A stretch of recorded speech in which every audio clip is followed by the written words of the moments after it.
welcome you all for today's class. In the last class, we have seen about the introduction about the NS2. Today, we are going to start with the TCL scripting. What are the features and application of the TCL scripting? We are going to check it out. The TCL, actually, it is the extension name, and the full form of TCL is Tool Command Language. Here you can see in the point I have written the TCL full form is Tool Command Language. Now, what is the meaning of this TCL? It is nothing but it is a general purpose multi-paradigm system programming language. You have to remember, for the Viva question you may get this kind of question, which kind of programming language it is? TCL. So you have to answer that it is a general purpose multi-paradigm system programming language. And what is the work of this? What it actually aim to do? It is actually a scripting language where it is going to provide all the applications to communicate with each other. Okay, and also it is a, you can say it is a toolkit which is going to use to build the GUI in many languages. GUI, graphical user interface, in many languages it is going to support. So it is basically there are many scopes and all variety of scopes are available. Here you can see the features also. What are the features? It reduced the development time. It takes very less time to execute any of the programs, and it is very powerful. And it is as I told you, it is a toolkit with the integration of TK. That also we used to call it as your TK or TCL. So once if you are going to run the program in your Windows or Mac OS or in any of the Unix platform, it is very easy to start the program, because as it is a toolkit, all the tools will be available with you, where you can drag and drop also. Otherwise, if you are writing the code, it is going to execute the program. There are some commands which we have to utilize to see how this existing application will be work. And there is a extended version of this TCL also available. This is actually you are going to use for the set of networking functions. This TCL, normally we are going to use it for the set of networking functions. So as it is a open source, free, and it can be used for the commercial applications without any kind of limit. You can utilize this TCL, this scripting language whenever you want. It will work as an interpreter. Now, what is the applications for this? The applications will be, it is a general purpose language where you can find the TCL everywhere. This tool command language you can find everywhere.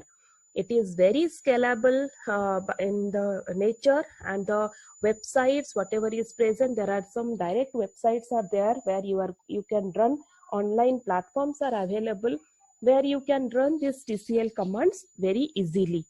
And also it has some high performance with the web servers while building of this TCL. Okay. So when we will build up these web servers by using TCL commands, the performance will be very high. And also it has some CGI based websites, GUI applications, and also it has some embedded applications. This TCL supports all these variety of applications. Now next, moving towards the basics of TCL. These things you are going to get as your Viva question. How we are going to write the basics commands of the TCL language.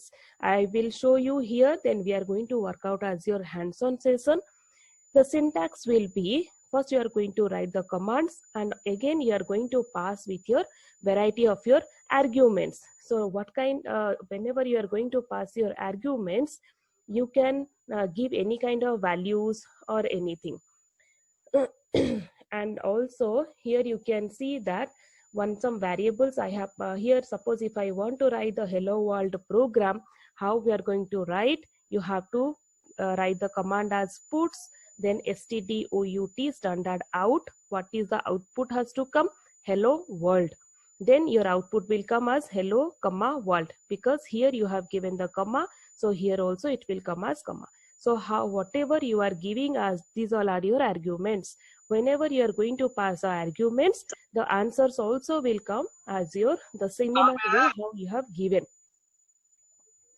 Okay.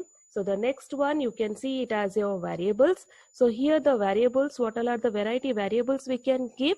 The command will be set command. You are going to set the variable with the variable values. The variable name here it as a. The value is here as your 5. So this 5 will be the value of your a. It means a equals to 5. If I want to see this value in my output screen, how I'm going to see? Again, I can write here dollars. That is, I will show you in the hands-on now how to see the values.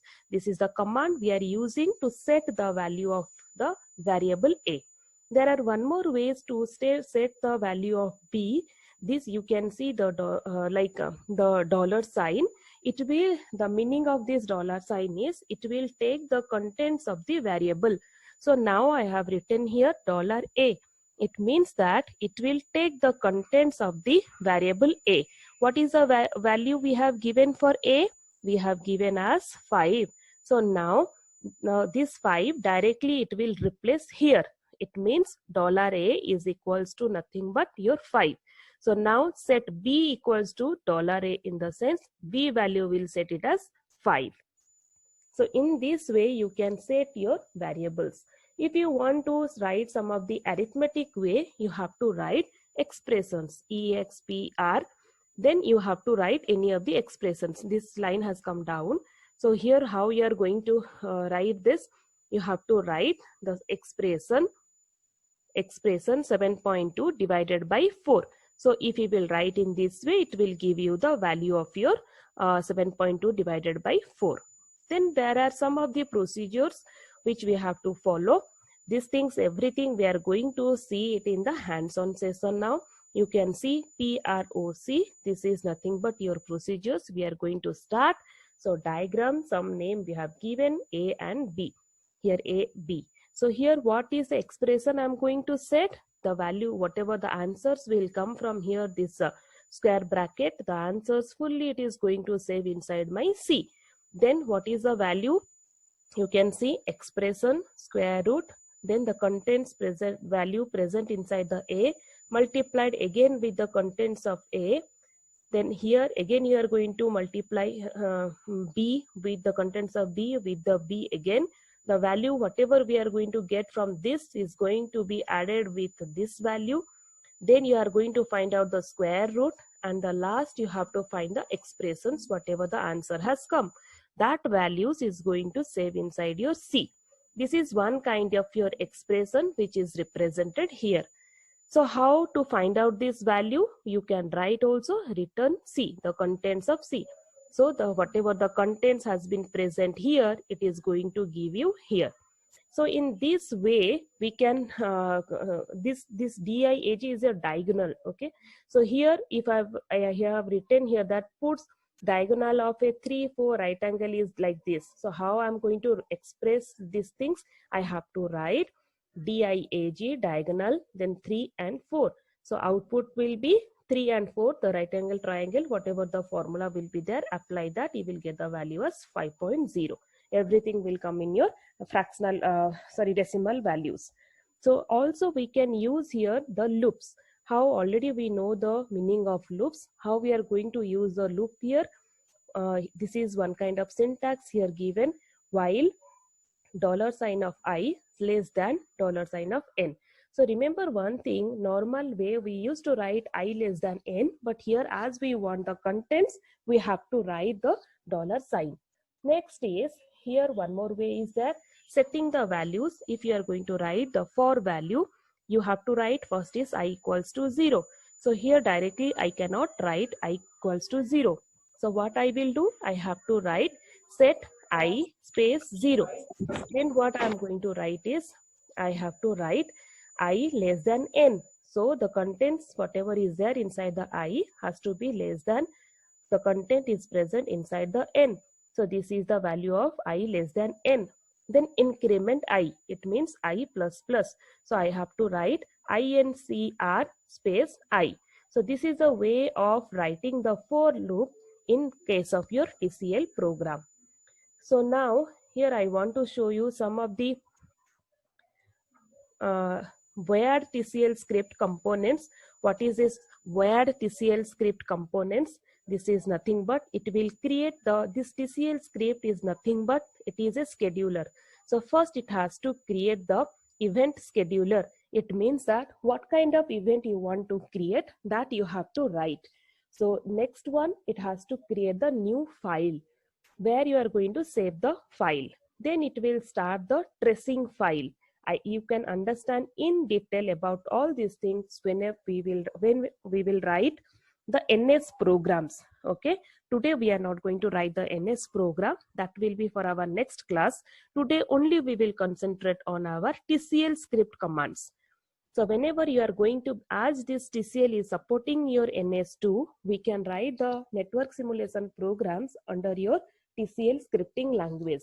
So when we will do that, the first thing it has to create is your event scheduler. Once the event scheduler will get created, it has to open the new files, and then it has to open your tracing files. This is a file, this is a file. So remember, it is going to create two variety of files. Then it will create all variety of nodes. Nodes in the sense, which one will be your source node, which one will be your destination node, it is going to create. How many number of nodes you want to create, you have to create in this section. Next, it is going to give the links. You have to link all the nodes from each one. If you have two nodes, you have to connect with a wired connection, because this TCL script supports your wired connections. So you have to give the links from your N1 to N2. Suppose your N1 is source and N2 is destination. You have to give the link in between N1 to N2. Next, you have to configure some of the traffic types. Detail in these traffic types, we are going to learn everything in the theory also, and then practically we are going to see all these things in our program. So these configurations we have to do, this TCP and UDP configurations. Once that is done, then the next thing we are going to give the time of traffic generations. So this TCP will support the traffic generation, time of traffic generation for your FTP, and this UDP will support the traffic generation for your CBR. So in detail in program we are going to learn. Once all these things will be get created, lastly we have to terminate the simulation. Once the termination will over, we can see the output in our output screen. So till now, whatever I have explained you, this is all about your TCL script language. So now we will see in detail how we are going to do the programs by using this TCL script.